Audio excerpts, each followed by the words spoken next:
هندور وندور ونلف السبع بحور ونجيب لكم قصص من الخيال.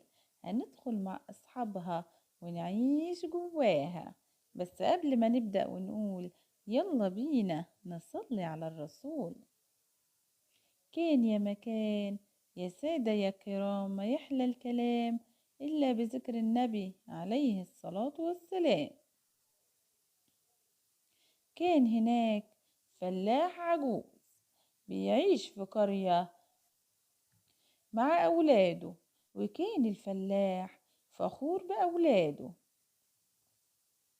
فجمعهم وقال لهم انتوا دلوقتي كبرتوا وآن الأوان علشان تتجوزوا. عايزكم تدوروا على بنات جميلة يعيشوا معاكم عيشة سعيدة. قال الأولاد لكن يا والدي ازاي هنلاقي البنات؟ الموضوع صعب إننا ندور عليهم وحدنا.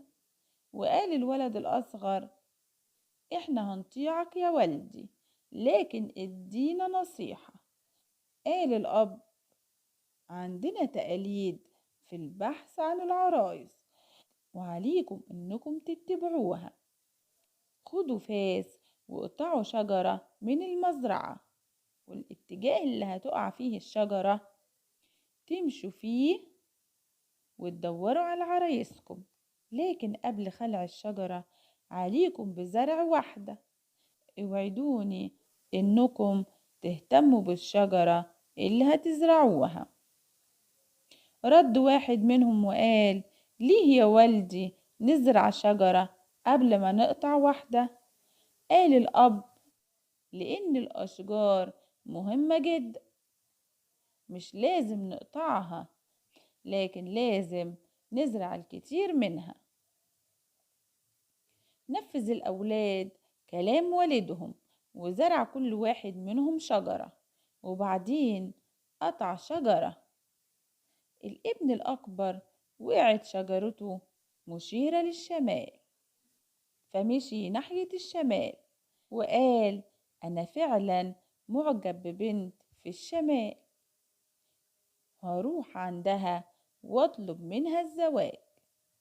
قطع الأخ الوسطاني شجرة، وقعت الشجرة ناحية الجنوب، فقال إزاي عرفت الشجرة إني معجب ببنت جميلة جدا بتعيش في الجنوب؟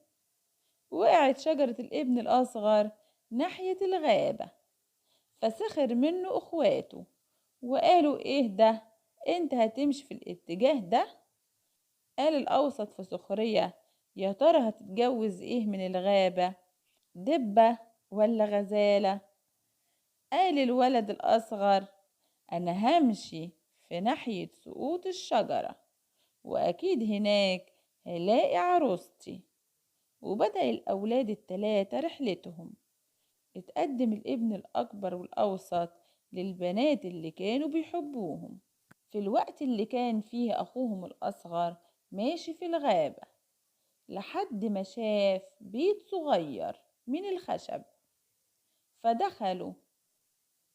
شاف فيه فارة صغيرة، كلمها وكلمته وبدأت الفارة تغني. أخد الولد الفارة معاه ومشي، واتجمع الإخوات التلاتة. قال كل واحد منهم لأبوه إيه اللي حصل معاهم. قال الابن الأكبر والأوسط واتكلموا عن جمال عرايسهم، من شعر ذهبي طويل زي الحرير ووجه مضيء زي القمر. قال الابن الصغير عن الفارة اللي صوتها جميل. ضحك اخواته عليه. كانت الفارة مسحورة، اتحولت من أميرة لفارة، لكن السحر ده يتفك أول ما تلاقي الأميرة الحب الحقيقي، ترجع وقتها لأميرة من تاني. اتجمع الأبناء التلاتة وقرر كل واحد منهم إنهم يروحوا ويطلبوا الزواج من عرايسهم. وراح الصغير للفارة ولقاها اتحولت لأميرة جميلة، وأخدته معاها لمملكتها، وأصبحوا على العرش أمير وأميرة، واتجوزوا وعاشوا في سعادة وهنا.